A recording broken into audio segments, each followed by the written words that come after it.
You're listening to the Author Stories Podcast, bringing you the story behind the stories and the storytellers. Margaret White, Terry Brooks, Sheena Kamal, Matthew Quick, JT Ellison, Walt D. Williams, Brad Ford, Corey Dr. O, Brandon Sanderson, Robin Mott, Ernest Klein, Jim Butcher, Sherwin Harris. Visit hankgarner.com for archives of all the shows. Today's guest is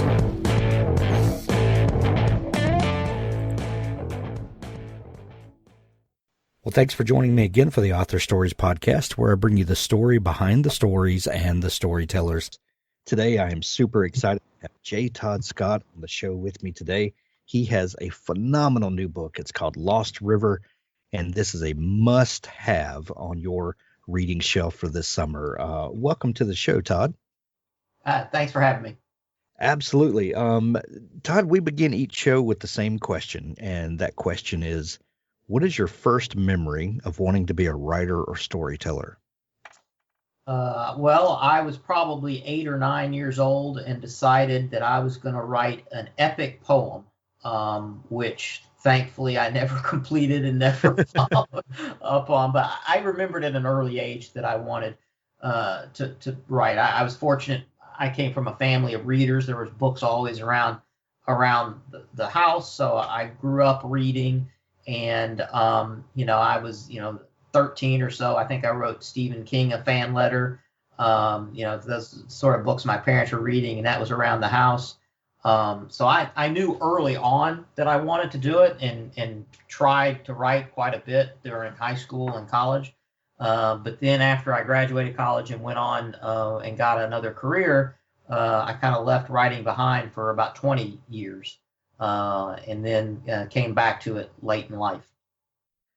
When you say that you wanted to write an epic poem, are you talking like Beowulf style? Yes, yeah, Beowulf, Gilgamesh, something like that. Why I thought that was where I wanted to start my writing career, I can't say. But, I that very much was in the kind of fantasy, sci-fi, horror genre throughout high school and college. If I had had a crystal ball and thought that's not novels that I would write, that's what I would have bet on. But as I got older and had different experiences and different things, when I finally did sit down to write again, that's not what came out. Well, that's a fantastic topic that you bring up, because like you, when I was a teenager, I loved science fiction, fantasy. I still love those things. That's some of my favorite stuff to read. But when I sit down to write, no matter what happens, it's going to be kind of mystery, thriller, kind of shaped that way. And it may have some odd elements, probably leaning back to my fantasy roots. But that's just what comes out. I wonder why that is. So why do you think we might be hardwired to tell certain types of stories?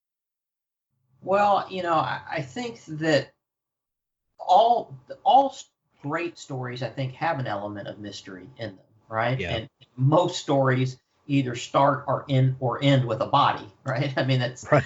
A birth or a death, right? I think is what some have said. So, those lend itself to the mystery and thriller genre, and people want to be entertained and they want to be excited. So whether you dress it up, with spaceships or with dragons, the best stories have that element of mystery, and they have a kind of propulsive thriller element to them as well.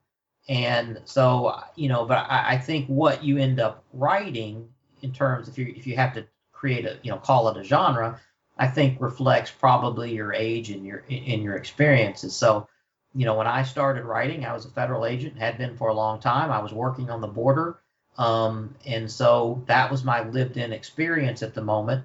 And those were the stories that were kind of on my mind, the things I was seeing and dealing with. And so that's what I started writing. I mean, I hope I have a great horror novel in me at some point. I'd like to write one. And horrible things do happen in my books. And I read a lot of, fantasy and horror and science fiction still. But, my stories at the moment tend to involve the kind of real horrors that people are dealing with, as opposed to the more fantastical ones. That is a great point that you bring up, because Lost River has, a number of deaths in it. We'll just put it lightly that way. And some horrible things happen, but I definitely wouldn't call this book a horror book. It's definitely a police procedural / thriller / whatever bucket mystery that you want to put it in. Right. What separates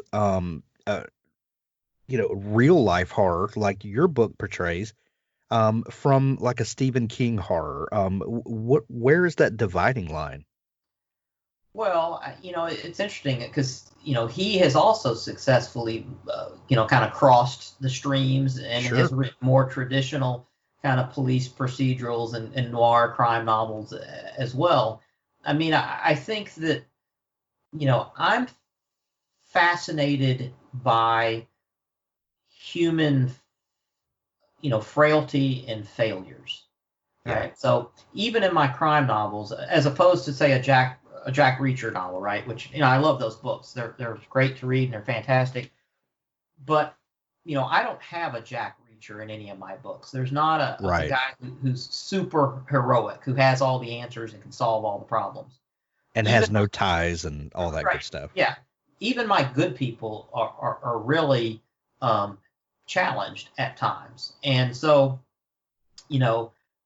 I write these books that fall into a lot of gray areas, and the good guys really aren't always good, and the bad guys sometimes aren't always bad, because I just find that interesting. And, I'm fascinated by people's choices or bad choices or the way they justify their choices later. And so you don't need monsters or ghosts to tell those stories, right? Because Right. humans can be uniquely monstrous in their own ways. And so, I don't have to reach for that sort of, symbol, because I got humans who are plenty bad enough and screwed up enough, just trying to lead their normal lives, that I don't have to make their lives, mysterious or fantastical.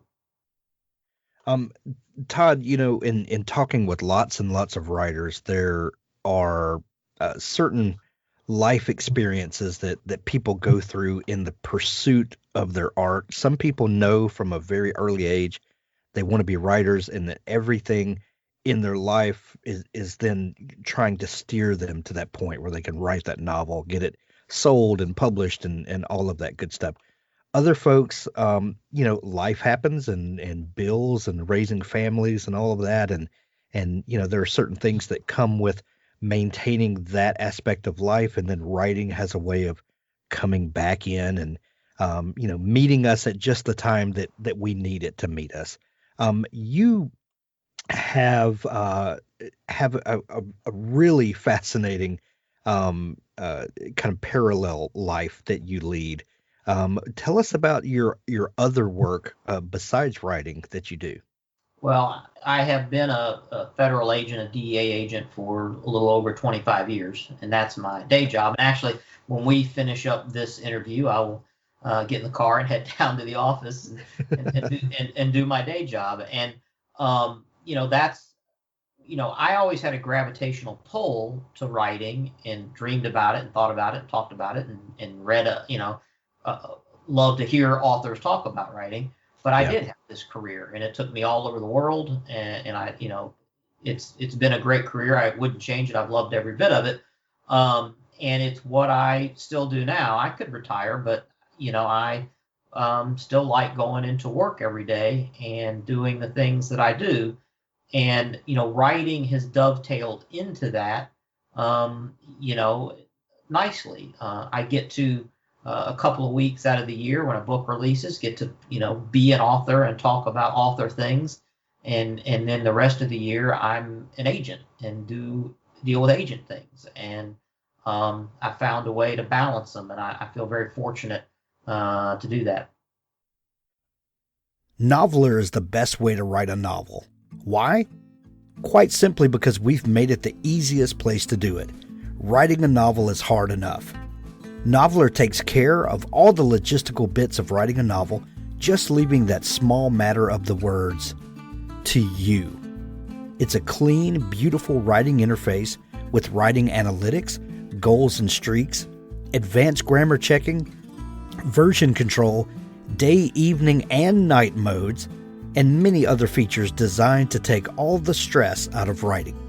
Tell us what you need and we'll build it.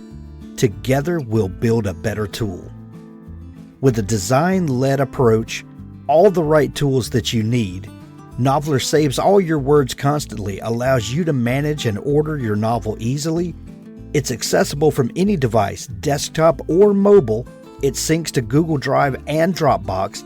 It allows exports in various formats, including ebook and more. It also has nice touches like allowing you to write both offline and online, unique for a web-based platform. Everyone needs help with their writing, from inspiration through to grammar checking, so we're doing our best to provide that support. We integrate that support directly into Noveler.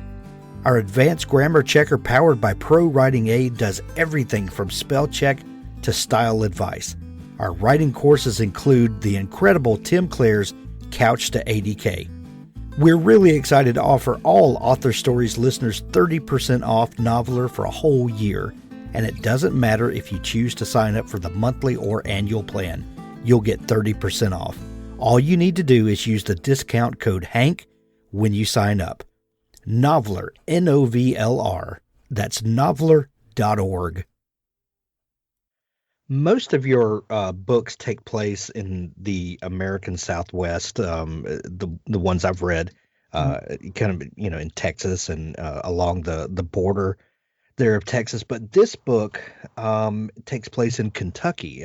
You are originally a Kentucky native, is that right?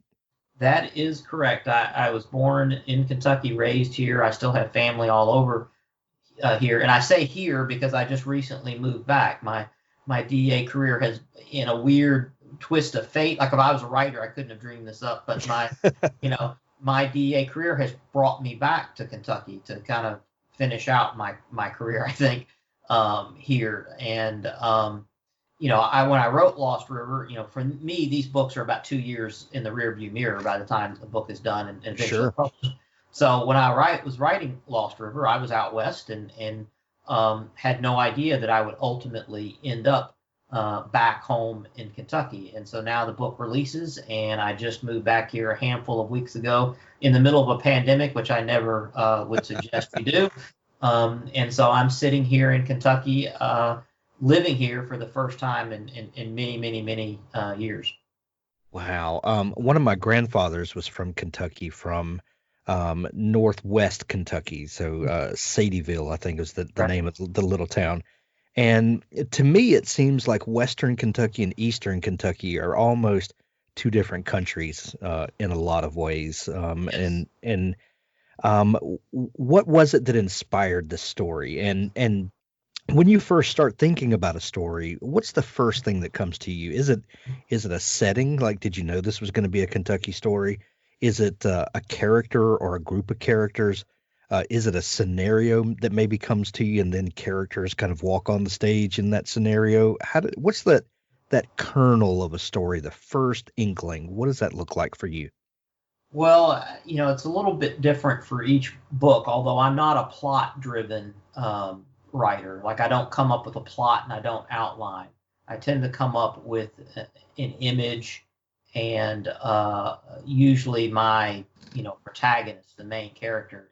And for Lost River, it was Casey Alexander, who's one of the main viewpoint characters. Not the only one, but she's the main one. Sure. And I very much had this image of this kind of damaged agent returning home, and dealing with this kind of dramatic problem at home. And there's a scene early in the book where she's there holding a baby covered in blood from this kind of mass shooting that's occurred. And I had that image in my head very early on, and that's kind of what I hung the rest of the book around. But beyond that, I consciously wanted to write about Kentucky, and because I'd written a lot about Texas, and I kind of wanted to write about Kentucky. And obviously Kentucky and West Virginia had been in the news over the opioid crisis. Sure. And I was, at the time, I was doing opioid overdose cases, which is a little unusual for DA, but we were working those cases. And so I was working with a lot of families, and, who were dealing with loved ones who had overdosed. And, we're trying to work up off the street to the dealers and the sources of supply. And so I kind of had all this mix going on, and, had this character that I very much wanted to write about. And then Lost River just kind of took shape. And when I write a book, I very much know the beginning, and I pretty much know how it's going to end. I just don't really know how I'm going to get there. And so writing a book for me is a lot of exploration, which means that's a lot of revising and editing and tossing pages out, because, I'm kind of discovering the story as I go along, and some of it I need, some of it I don't, and some characters end up not being necessary, or plot lines don't matter. So, but that's the fun of it for me. Is kind of just fumbling my way through it to get to the ending that I think I want to get to. If we had another writer sitting here with us who was a hardcore outliner, he would be pulling his hair out going, "Oh, that's not the fun of it. That's you're wasting time." And you might look at him and look at the month that he spends on his outline before he ever begins writing and go, "You're just wasting time. Get into the story." Yeah, well, because I like the fun of not really knowing what's going on. And usually once you're deep into a book, and my books tend to be pretty long. Lost River is actually one of the shorter ones, but once I'm 2/3 or halfway into a book, I start to have a pretty good sense of what the next couple chapters are going to look like. I start to kind of see the outline in my head, even if I don't write it down. But early on, I'm just kind of shotgunning words on the page, figuring out, how I want to tell the story, and knowing what the ending should be, but not knowing how I get there. And similarly, though, you talk about other writers. I write every day. There's other writers. David Joy is one I know very well, who, it's like fingernails on a chalkboard to talk about writing every day, because, he'll sit down not after having not written for months, and then knock out a book in like 30 days, right? He'll have this huge kind of creative spurt. And he always tells me my writing style is too much like work. Getting up every day and, kind of slogging through a few hundred words and then doing it again the next day. He's like, well, that sounds like a job to me. And, but it is, that's my process for getting a book done. And I think anyone who wants to write, the first thing they have to do is figure out what their process is. And once you get that down, then that's how you can kind of get one of these long books done. I love it. Todd, I am not all that familiar with the DEA or the inner workings of that agency. As a civilian, I have as little to do with law enforcement as I can get away with, and I'm not a drug taker, so the DEA is just not something that interacts with my life very often. Right. But I've learned quite a lot from reading your books. What is it? Can you kind of tell me what it is about the DEA that makes them such a great organization to write about and to have in your novels? It's not something that we know a lot about generally. So kind of what do they bring to the table for a writer? Well, when you talk about federal law enforcement agencies, you often hear about the FBI, and they deal with a lot of things, kidnappings, bank robberies, and things like that. And the DEA is just kind of the FBI, but we're a sole mission, single mission agency, and we focus only on drugs. So we do criminal drug investigations, but we do them all over the world. DEA offices in, nearly 70 or so countries, plus all the domestic field divisions we have. And, we on the border, we go after cartels. And, years ago, we used to go after outlaw motorcycle gangs. We're out there plain clothes and just, regular jeans and T-shirts, and we're doing criminal investigations, but some of the most complex and difficult criminal investigations in the world, going after people who don't want to get caught and who are very good at not getting caught and who have almost infinite resources when you talk about some of the Mexican cartels that I dealt with on the border, or the Colombian cartels I dealt with at the very beginning of my career. So, you are the thing. The reason I was drawn to DEA when I was younger is it seemed to me the closest to like street level cop stuff, because you were plain clothes, you weren't in a uniform, but you were doing it at the federal level, so you could go anywhere, you could travel all over the United States, or even overseas. So, your badge gave you a lot of, autonomy and authority, and the ability to proactively investigate someone allowed you a lot of creativity. We don't wait for a bank to get robbed. We go out and try to stop someone from selling drugs. And under that, there's a lot of different ways to sell drugs and a lot of different ways to investigate it. So I think that from a writer standpoint, with the DEA, you're dealing with proactive investigations. And so you don't have to wait for a crime to happen.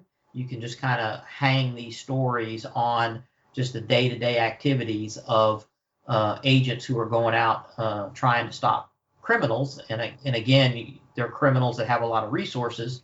So, you can write thrillers about DEA agents. You can write, mysteries or rural mysteries, because we do our job everywhere. And it's also much like I don't write, much about LA or New York or Chicago. DEA doesn't get written about a lot. So, my books are kind of unique, as you said, shining a light on an agency that people hear about in the news. But, we don't have a lot of HBO series written about DEA agents.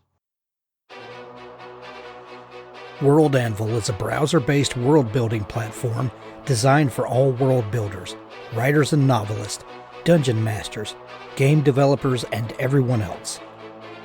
World Anvil keeps your world setting safe and organized, helps you find your characters, locations, plots, timelines, and maps quickly and easily as you write. Then, if you choose, you can showcase your amazing world building to the world, beautifully and interactively, to keep your readers engaged. You can even use our professional tier to build your career selling access to behind-the-scenes content your readers will love and growing your community. Build your world setting in any genre with over 25 custom-built world-building templates, complete with prompts to inspire your creativity. Allow your readers to explore the public parts of your world in an innovative new way with interactive maps, timelines, and wiki-style articles. Give special access to co-authors, beta readers, customers, or patrons to see exclusive behind-the-scenes content. There's a free version to get started with all of the major features. Guild membership offers you a host of extra options, including comprehensive privacy settings, co-authors, presentation options, and so much more. Join our community of over 800,000 world builders, including professional authors. Take part in competitions and learn more about world building at this fantastic online community. Use the coupon code HANK to get 20% off all 6 and 12-month subscriptions. WorldAnvil.com. I'm a recent convert, and I know you will be too.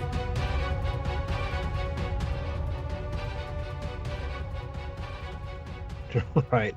When you start thinking about drugs, drug dealing, cops that are focused on that, one thing that comes to mind, and I know it's a dated reference, but I'm a dated person, is Miami Vice. Sure.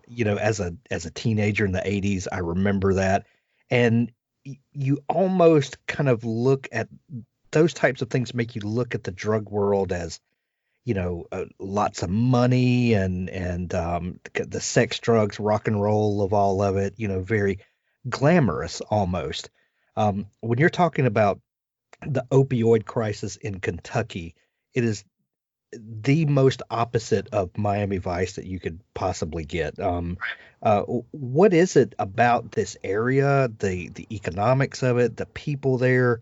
What has caused this pandemic that they're going through? Well, first of all, I will say that, Miami Vice was one of the reasons I wanted to become a DA agent. So Of course it was. It seemed exciting and fun. I'd be lying if I said that didn't play a role on it. Oh, yeah. To young me. But when you're talking about the opioid crisis now, and you're talking about these rural communities, it's anything but glamorous. And Right. It's a drug problem and it's a law enforcement problem, but it's also a social problem, really, is what we're dealing with. And I think in the last few years, you've heard this term deaths of despair. And in small rural communities where you have very few choices, I think, and many challenges, oftentimes these, the pills, the heroin, whatnot, are kind of a means of escape for people who don't have a lot of escape, right? Who don't have a lot of choices. At least that's what, if you talk to people and talk to people who studied it, that's what they tell you. And so you have this toxic mix of, poverty and, struggling and despair, and you introduce into that heroin, which is fentanyl now, which is kind of an escape. Then you create these really, really toxic environments in these small towns that are somewhat, were at least, being forgotten about. And so I think that's what makes the opioid epidemic so stark for these communities. Now, it really, you can find a heroin addict or someone who's dealing with substance abuse disorder now at all levels of society. Right. And I don't want to suggest you can't. You do. But I was fascinated because I had experienced it firsthand. I was fascinated by how this, is really exacerbated in small communities and how it affects families. It tends to be generational. And, that's what I kind of wanted to explore in Lost River. If you don't have any other choice, then what do you do? So you're, when you finish your last book, and you said that that this book has really kind of been 2 years in the making, and we know that when traditional publishing takes about a year to go from finished manuscript to publishing, it takes probably a year before that to write the book. So this is probably somewhere in 2018 where this book first came from. You finish a book out, that's based out west, and you're looking for fodder for the next book, and this is before you knew you were going to move back to Kentucky, but you obviously had roots there. What drew your gaze over there and got you to start thinking about the place and the people there, and what ultimately is a great crime story that comes out of there? Well, actually, I can tell you there's a author, Jesse Donaldson, who wrote a book about Kentucky, because he's from Kentucky as well. And it's actually the epigraph in the front of Lost River is based from Jesse's book, and on homesickness. And so what Jesse did is he kind of did a little story or poem or kind of little paragraph essay almost about every county in Kentucky. And I thought what he did was really unique and very poetic and very well done. And the book was called On Homesickness. And so I had read that, and it got me thinking about home in Kentucky. And home overall is a theme I keep coming back to in all my books, even my Texas books. Can you leave home behind? Do you take home with you? What is it like when you return home? Can you ever really escape? These are thematic things I come back to again and again. So I'd read Jesse's book on homesickness. I had been dealing with some opioid cases. I was thinking about wanting to kind of write about Kentucky, and I already had this idea of a character in my head. And then that just all coalesced to want to write about Kentucky. And now that I'm here, I get to see, kind of firsthand is what I remembered about my hometown, my home state, is it the same, right? Am I living in kind of a rose-colored glasses about what Kentucky is like? So this idea of home comes up again and again, and very prominently in Lost River itself. So give the people just a glimpse at this book if they're thinking about picking it up but not sure what situation do we find ourselves in when we open the book? Well, the book takes place over a 24-hour period, and there's a rash of heroin overdoses that kind of kick off the book. And then there is also a killing of a kind of notorious crime family who has been peddling this heroin in this town. So over this 24-hour period, we follow a young EMT who has been dealing with the overdoses professionally and then dealing with kind of some opioid and drug issues, substance abuse issues personally. We focus on the lead DEA agent who's looking at the killings of this crime family, a female agent who's returned home to Kentucky after, much like me, after having lived out west for several years. And then we also focus on the retired police chief for this small town, whose second wife, his young second wife, is struggling with her own personal demons and opioid issues. So over the course of 24 hours, the story is kind of handed off between these three characters as they also kind of intersect and bang off of each other as Casey tries to track down the surviving member of this notorious crime family and perhaps a small child who is also survived this kind of mass shooting. For a book that takes place over 24 hours, I'm telling you, I was walking around the house with this book, Todd, with my finger stuck in it. And every chance I had to stand still for a minute, I was flipping the book open and it's just one of those reads where you just, some things you want to put down, you can come back to 2 or 3 days later, you can come back into the story. You don't have time for that with this book. This is one that you have to read and you have to get through. It's amazing. Thank you. Yeah. What's life like for a DEA agent during COVID lockdown? This is something that we have never, gotten to experience before. How does it affect people in your day job line of work? Well, it's interesting. I just showed up here in Kentucky right at the outset of the pandemic, which made starting in a new office somewhat difficult because I can't really meet anybody. Everyone's out, telework or things like that. So for agents on a day in, day out basis, you can be out of the office. You can be socially distanced because you're in your cars and stuff. Now you still have to arrest people and put hands on people and that sort of thing. But we've have given the guys the sort of protective gear that they need to do that. So agents are still out doing agent stuff, because those cases don't stop because of the pandemic. What we've done, from an administrative standpoint is, we let a lot of people work from home and things like that, the kind of the support staff. So the street work is still continuing. The office work is kind of, a little harder, and a lot of folks are calling in from home doing calls like this. And so, unfortunately, a lot of the folks that I work with haven't met me in person.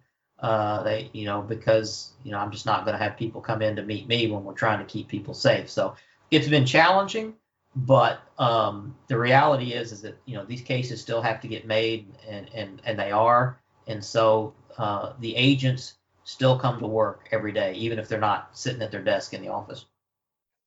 Todd, we mentioned earlier that, the book has about a 2-year lifespan before it gets to the reading public. Lost River has been off of your desk for a while. So what are you writing now?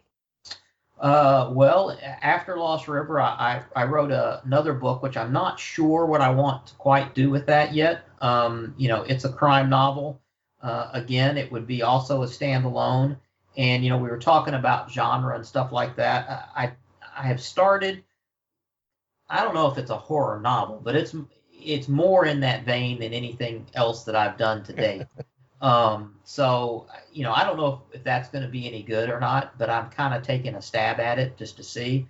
And that's one of the things, that's one of the advantages, Hank, that I have, with the day job is that, I love the writing and the books are great. And they're extremely important to me, but I have the flexibility to kind of write what I want. And if a book doesn't work, my publisher's not thrilled, but if I decide a book's not working or I don't like it or whatever, well, I can put that book in a drawer and go to the next one. And so I have the ability to kind of write what I want and take some challenges or take some chances and challenge myself a little bit, try some different things. And if the book if I don't think a book is good, or I don't like it, or I'm 150 pages into it, it's not working, well, I just put that book aside and start another one. So that's kind of where I'm at on the book I am right now. But I don't know. I like it pretty much, so we'll see where it goes. Taking a stab at a horror novel is one of the best writing puns I'll hear all day, and you do not know how much I appreciate that. Todd, if people are just learning about you, want to dig into all the great stuff that you do, where can they find you online?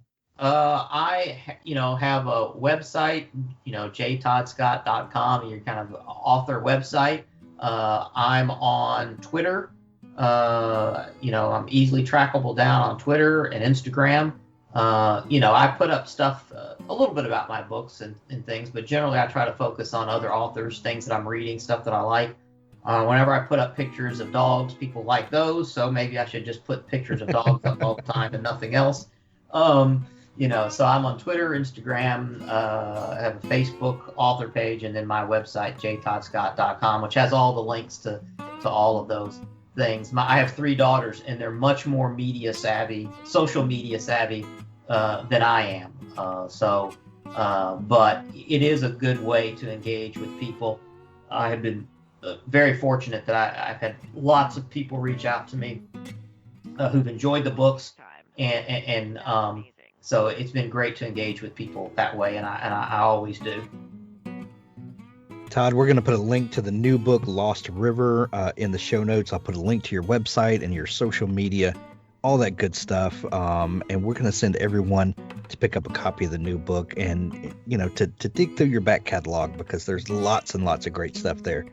Todd, thank you so much for taking time to come on the show with me today. I appreciate it. It was a pleasure. Want to grow as a writer and take your writing to the next level? Give Pro Writing Aid a try. Pro Writing Aid is a grammar checker, style editor, and writing mentor in one package. Pro Writing Aid will never replace a human editor. Rather, it helps you self-edit to a deeper level so that when you send it off to an editor, they will be able to focus on the meat of your writing and not spend their time fixing basic writing issues. Pro Writing Aid is the only platform that offers world-class grammar and style checking, combined with more in-depth reports to help you strengthen your writing. Our unique combination of suggestions, articles, videos, and quizzes makes writing fun and interactive.